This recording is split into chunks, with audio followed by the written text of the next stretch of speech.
How to fix not receiving phone call issue on iPhone 15, 15 Pro and 15 Pro Max. So the very first thing in order to fix this issue is that you have to make sure that your device is not on DND. If your device is on DND mode, then what you want to do is swipe down the screen and then turn off Do Not Disturb mode.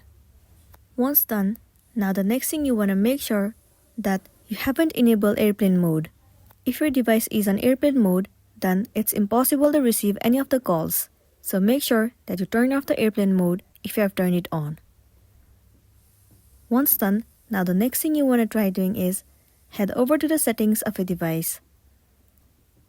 Inside the settings, move into General. Scroll down and then tap on Transfer or Reset iPhone. Once again click on Reset over here.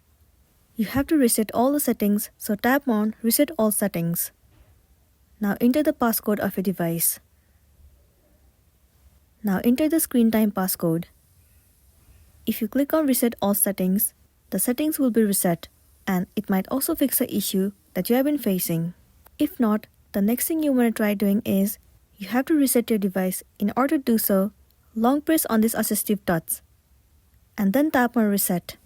After that, your device will be reset and it might fix the issue that you have been facing. After that, you'll be good to go. So that's all for today, and this is simply how you can fix call not receiving issue on iPhone 15, 15 Pro and 15 Pro Max. Make sure to smash the like button and consider subscribing if you found this video helpful. We'll see you in the next one.